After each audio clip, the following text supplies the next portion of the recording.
Assalamualaikum warahmatullahi wabarakatuh.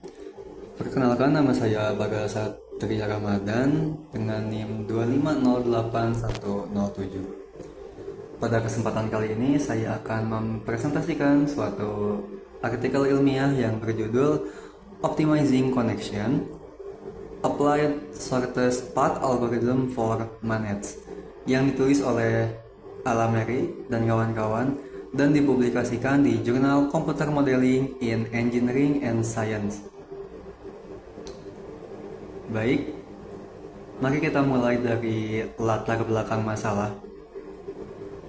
Dalam dunia telekomunikasi modern, kita mengenal dua jenis jaringan nirkabel. Yang pertama adalah jaringan yang berbasis infrastruktur seperti jaringan Wi-Fi dan seluler yang bergantung pada router dan tower BTS. Yang kedua adalah Mobile Ad Hoc Network atau MANETs, yaitu jaringan nirkabel yang tidak memerlukan infrastruktur tetap. Di dalam MANET, setiap perangkat atau yang disebut node bergerak bebas dan berkomunikasi langsung satu sama lain tanpa ada router pusat yang mengoordinasi. Nah, inilah tantangan utamanya. Karena node bergerak, topologi jaringan berubah secara dinamis setiap saat. Akibatnya, sangat sulit untuk menentukan jalur komunikasi yang paling efisien antar node. Maka dari itu, tujuan artikel ini adalah untuk menganalisis dan mengoptimalkan algoritma Dijkstra, salah satu algoritma yang paling terkenal dalam teori graf, agar bisa diterapkan secara efisien di lingkungan MANET yang dinamis serta membandingkan dengan algoritma Bellman-Ford. Sebelum masuk ke metode, saya ingin menjelaskan korelasi artikel ini dengan materi matematika diskrit yang telah dipelajari di kelas. Ada 4 keterkaitan utama. Yang pertama, teori graf. Seluruh jaringan MANET dalam artikel ini dimodelkan sebagai sebuah graf G, sama dengan dalam kurung V, E, di mana V adalah himpunan node atau perangkat dan E adalah himpunan edge atau koneksi, berbobot positif antara node. Ini adalah representasi langsung dari materi teori graf di matematika diskrit. Yang kedua, lintasan terpendek atau shortest path. Inti dari algoritma Dijkstra adalah mencari jalur dengan total bobot minimum dari satu source ke semua node lain, yang merupakan konsep shortest path dalam teori graf diskrit. Yang ketiga, kompleksitas algoritma. Artikel ini secara ekstensif menganalisis efisiensi algoritma menggunakan notasi Big O, Big Omega, dan Big Theta. Materi kompleksitas algoritma yang kita kenal di matematika diskrit. Yang terakhir, yang keempat, kelas kompleksitas P dan NP. Paper ini membahas bahwa masalah routing optimal di jaringan besar termasuk kategori NP complete, masalah yang tidak bisa diselesaikan dalam waktu polinomial deterministik.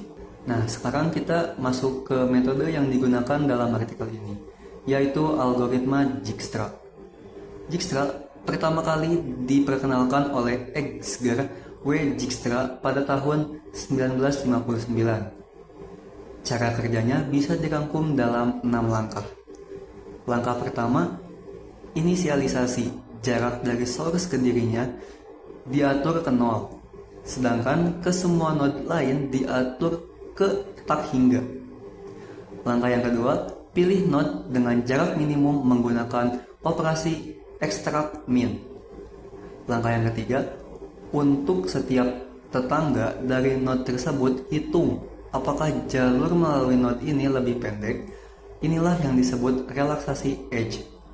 Formulanya adalah D dalam kurung V sama dengan min dalam kurung D V DU ditambah W dikalikan U, V. Langkah yang keempat, tandai node sebagai permanen. Artinya jarak finalnya sudah ditemukan dan tidak akan berubah lagi. Langkah yang kelima, ulangi proses ini hingga semua node dikunjungi. Langkah yang keenam, rekonstruksi jalur menggunakan array predecessor P atau dalam kurung V. Dari sisi kompleksitas, Implementasi dasar menggunakan unsorted array menghasilkan O V kuadrat. Namun, jika menggunakan struktur data Fibonacci heap, kompleksitas bisa diturunkan menjadi seperti ini. Jauh lebih efisien untuk jaringan besar. Dalam konteks Manet, Dijkstra dimodifikasi agar bisa menangani perubahan topologi secara dinamis, bukan hanya pada jaringan statis. Selanjutnya, artikel ini melakukan perbandingan antara Dijkstra dan Bell-Manford. Mari kita lihat perbedaannya. Dari sisi kompleksitas waktu, Dijkstra lebih cepat dengan OV kuadrat atau O mutlak V log mutlak V ditambah mutlak E.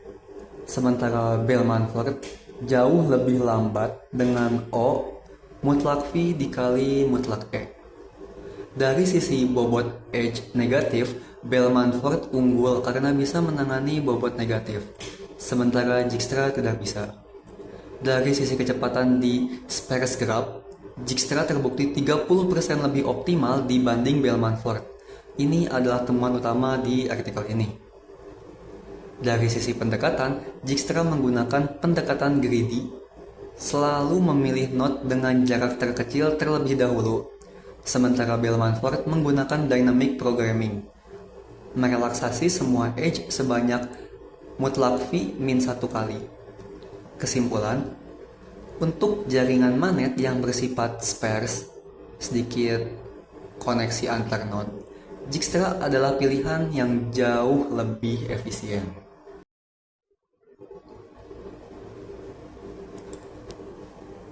Artikel ini menggunakan model teoritis 8 node Manet untuk membuktikan performa Dijkstra.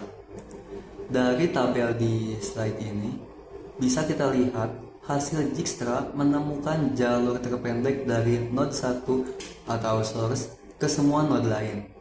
Contohnya, untuk mencapai node 5, dari node 1 jalur terpendeknya adalah 1 menuju ke 3 dan menuju ke 5 dengan total biaya 13,9. Sementara untuk node 8, jalurnya adalah 1 menuju ke 3, ke 5, dan ke 8 dengan biaya 21,1.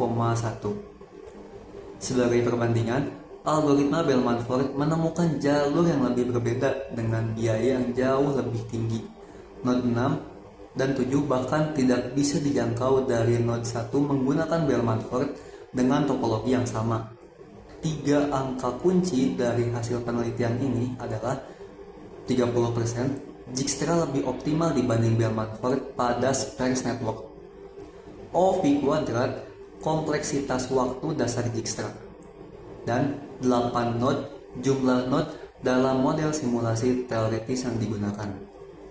Dari keseluruhan analisis artikel ini, ada 4 kesimpulan utama yang bisa saya sampaikan. Pertama, algoritma Dijkstra terbukti 30% lebih efisien dibandingkan Bell-Manford untuk routing di jaringan sparse seperti Manet. Yang kedua, kompleksitas waktu Dijkstra adalah OV kuadrat untuk implementasi dasar dan dapat ditingkatkan menjadi O mutlak V log dikalikan mutlak V ditambah mutlak E menggunakan Fibonacci heap. Ketiga, artikel ini berkorelasi langsung dengan 4 materi matematika distrik math. Dari graf, lintasan terpendek, kompleksitas algoritma dengan notasi big O, dan kelas kompleksitas P dan MP. Yang keempat, penelitian ini masih bersifat teoritis. Penelitian lanjutan diperlukan untuk memvalidasi performa Dijkstra pada Manet nyata dengan simulasi empiris. Untuk lampiran saya menyertakan 2 materi pendukung. Slide 8 menampilkan visualisasi graf G dari model 8 node Manet yang digunakan dalam artikel. Node hijau adalah node sumber atau node 1, dan garis-garis dengan angka adalah edge berbobot yang mempresentasikan biaya komunikasi antar node. Sedangkan untuk slide 9 menyajikan ringkasan kompleksitas dari berbagai algoritma shortest path. Ada Dijkstra, 2 versi, Bell-Manford dan Floyd-Warshall, beserta penjelasan notasi asimptotik O. Dan mungkin sekian saja untuk presentasi artikel kali ini. Mohon maaf jika ada kekurangan. Wassalamualaikum warahmatullahi wabarakatuh.